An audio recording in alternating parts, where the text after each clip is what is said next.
Terima kasih Anda masih setia menyaksikan Bukan Perempuan Biasa. Masih bersama saya Ridas Zahril dan narasumber kita Siti Habibah, seorang aktivis sosial, mahasiswi hukum, freelancer, owner dan sebagainya. Pokoknya masih banyak. Nah, saya pengen tanya nih, nah kan mobilitasnya tinggi, ya, aktivitasnya banyak banget, terutama di eh, apa aktivis-aktivis sosial juga ya. Nah, saat ini kan lagi gencar-gencarnya nih, lagi fokusnya nih di kerelawanan perempuan dan peduli anak juga. Itu boleh tahu nggak apa sih proyek-proyek sekarang yang dilakuin di situ, Biba? Oke, terima kasih Kak Dias. Kalau misal fokus ke aktivitas di pemberdayaan perempuan dan anak, kan saya bergabung di Relawan Peduli Perempuan dan Anak, Yayasan Women and Infant Care. Di sana kita memang banyak program yang bertujuan untuk mengembangkan minat, potensi, dan merubah, dalam artian memperbaiki sebenarnya keadaan perempuan, karena itu kan visi dan misinya. Juga memberdayakan kesejahteraan anak sebenarnya. Jadi kalau concern lembaga saya memang Kak, dia lebih ke kesejahteraan perempuan, bukan cuma persoalan advokasi, tapi lebih ke bagaimana perekonomiannya. Jadi salah satunya program kami ada yang namanya Ibu. Ibu itu inisiasi bantuan usaha. Jadi kita memang melihat perempuan-perempuan yang membutuhkan, perempuan-perempuan yang kita concernnya ke perempuan yang menjadi tulang punggung keluarga sebenarnya Kak Dias. Dan memang butuh untuk kita asah. Jadi bukan sekedar kita memberikan bantuan, tapi ada potensi yang harus kita asah. Karena kenapa? Akan beda ketika kita hanya memberi dan kita memberdayakan. Jadi kita cari skill perempuan ini, kemudian kita kembangkan, kita modali, dan kita lihat bagaimana perkembangannya. Jadi kita kawal terus Kak Dias. Terakhir ini jadi di bukan cuma pemilu yang dikawal ya. Betul Kak Dias. Betul. Nah, terakhir ini di Bontonompo Kak Dias. Nah, ada salah satu perempuan hebat yang cukup menginspirasi juga. Dia namanya Ibu Ida. Nah, dia ini lumpuh Kak Dias. Dia ini lumpuh. Tapi punya semangat yang besar. Bahkan dia punya warung-warung kecil. Dan dia yang menjaga warungnya Kak Dias. Jadi bayangkan dia harus pakai kursi roda. Belum lagi waktu belum ada kursi rodanya, dia sampai pakai tongkat. Bahkan sampai ngesot untuk bagaimana dia menyambung hidupnya. Kemudian kami dapat laporan tentang beliau dan alhamdulillah kami bergegas ke sana. Nah, kami lihat bagaimana potensinya dia, bagaimana semangatnya dia yang sangat menginspirasi, sampai akhirnya dia salah satu ibu yang terpilih untuk kami bantu dengan program Ibu, inisiasi bantuan usaha. Seperti itu. Jadi sekarang dari warung kecil dia sudah punya toko Kak Dias. Wow. Nah, Luar biasa ya.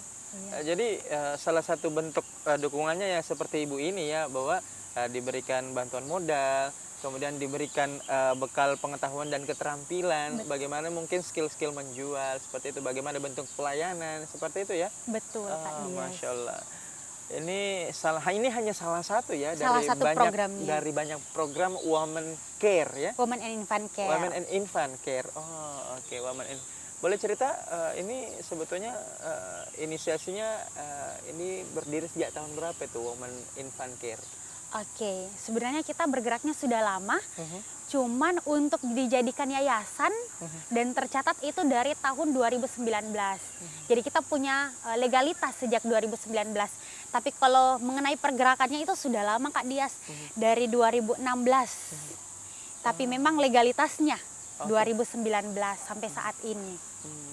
Oke, luar biasa. Nah, yang lain lagi nih mengenai kegiatannya Bibah, kegiatan lain lagi nih. Kan kadang-kadang tuh ya biasa jadi pemateri kan. Itu biasanya jadi pemateri apa sih? Apa sesuai dengan background atau mungkin background pendidikan atau mungkin malah kemampuan atau bakat yang lain pemberian materi itunya. Dan sasarannya apa sih biasa kalau beri materi itu? Oke, Jadi kalau diundang jadi pemateri itu memang berkenaan dengan masih seputar tentang perempuan. Karena perempuan, berbicara tentang perempuan itu aspeknya luas Kak Dias. Nah, biasanya diundang di organisasi-organisasi pas penerimaan dan segala macam, karena mungkin mereka berpikir bahwasanya kehadiran perempuan di organisasi memang cukup minim Kak Dias. Makanya diundang untuk itu. Kemudian ada juga edukasi kepada anak yang baru-baru ini memang konsen saya Kak Dias. Di beberapa bulan ini edukasi tentang kekerasan terhadap perempuan, edukasi tentang pemberdayaan perempuan, dan edukasi tentang sebenarnya sex education untuk mencegah kekerasan seksual terhadap anak. Itu yang lagi saya gaungkan beberapa bulan ini. Dan rencananya kita akan menyasar sekolah-sekolah minimal di Makassar untuk beberapa bulan ini. Seluruh sekolah di Makassar mulai dari SD sampai SMA. Karena yang awalnya Kak Dias saya cuma konsen di SMA saja.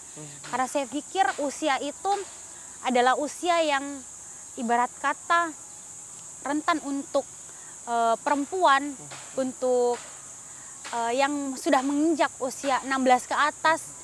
Jangan sampai ada orang-orang, dan memang banyak kejadian seperti itu, orang-orang tidak bertanggung jawab yang memanfaatkan dan segala macam.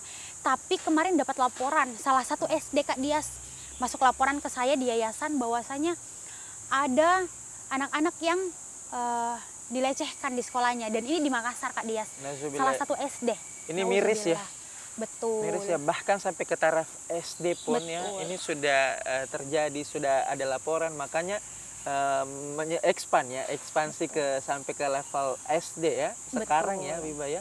Wah ini aduh miris juga ya. Jadi harus tetap aware ya, walaupun berapa jenjang level usianya, sekalipun itu di usia-usia yang belum istilahnya pubertas ya, seperti itu, masih rentan. Oke. Nah kemarin kan sempat pada saat komunikasikan pengen undang ke sini, ternyata itu masih di Toraja. Betul. Nah, boleh tahu itu aktivitas apa sih di Toraja saat itu? Sebenarnya kalau aktivitas utamanya KKN Kak Dias. Oke. Ya, cuman bukan Habibah namanya kalau tidak diselipkan dengan program yang lain. Asik. Yang dikaitkan sebenarnya. Karena memang concernnya edukasi tentang kekerasan terhadap anak, pencegahan kekerasan terhadap anak, makanya saya kaitkan juga dengan kegiatan KKN saya. Jadi kemarin itu di Toraja kita aktif untuk edukasi ke sekolah-sekolah di pelosok yang ada di Toraja. Karena apalagi di Toraja waktu itu dia ketika anaknya sudah menginjak usia SMP dan segala macam itu sudah dikirim ke kota. Jadi anak-anak yang di pelosok itu ke kota, karena rata-rata di pelosok itu cuman sampai SD sekolahnya. Ya. Nah, kita dia tahan dulu.